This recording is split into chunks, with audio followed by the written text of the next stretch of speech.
Përshëndetje të gjithëve, është vërtet shumë krenari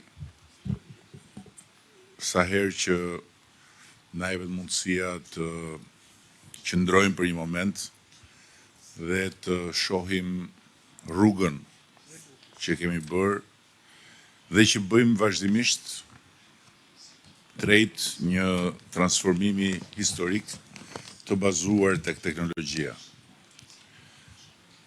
Dhe ajo që ka ndodhur në dekadën e fundit është e jashtëzakonshme dhe kjo është kaq e vërtetë sa që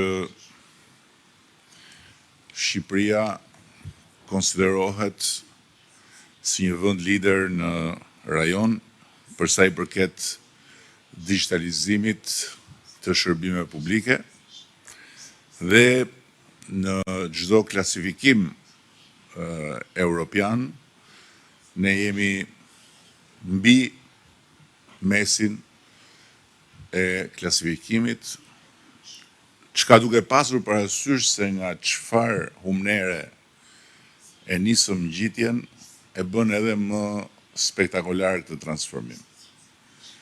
Një transformim që pa diskutim ka në radh parë emrin e drejtueses së Akshit, Linda Kaçanajt, e cila ka udhëhequr qysh në ditën 1 kur faktikisht Akshi ishte një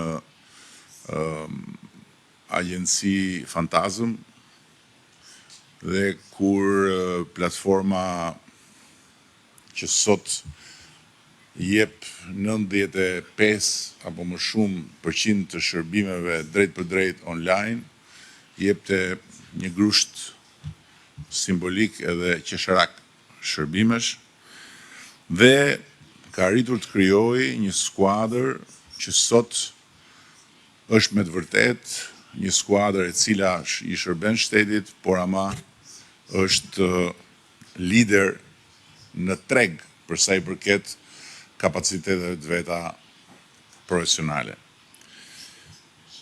Dhe nga ana tjetër, pa diskutim që në këtë proces nuk mund të mos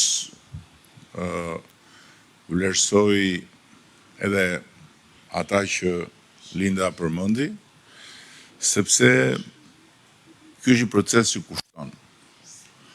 Dhe Shqipëria tani ka filluar të krijojë kapacitete financiare të konsiderueshme në raport me ambicien e vet. Por deri para pak kohe ka qenë e domosdoshme mbështetja që fatmirësisht e kemi gjetur nga disa partnerë.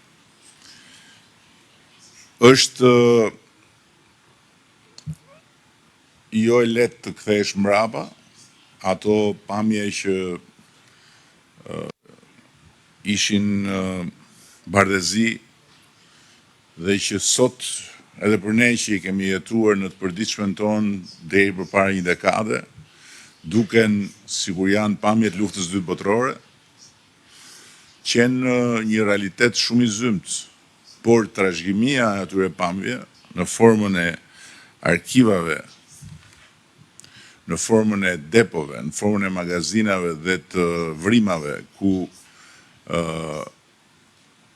ishin bërë lesheli dokumentat e shtetit, është një trashëgimi ende që peshon dhe që na e vështirëson procesin, pasi digitalizimi i plot i atyre arkivave është një domosdoshmëri që të gjitha shërbimet të mund të merren në kohë reale, siç do të merren 54 shërbime drejt për drejt me vulë elektronike, vetëm me një kërkesë zanore ndaj diellës.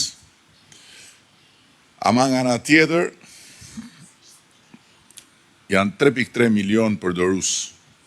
Pra faktikisht gjithë shqiptarët që janë aktiv brenda apo jashtë vendit, përdorin platformën dhe bizneset të gjitha e përdorin platformën dhe prej vitit 2020 janë dhënë 49 milion shërbime. Tani parafityroni 49 milion qëndrime radhë. 49 milion kontakte sy më sy e vesh më vesh, frym më frym me shtetin në për sportele.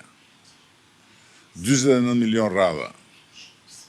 49 milion raste ku mundësia për të dalë të stresuar nga kontakti apo edhe për të pasur ndjesinë e një dore që të futet në pantallona për të kërkuar lek, është një mundësi reale. Të gjitha këto të eliminuara.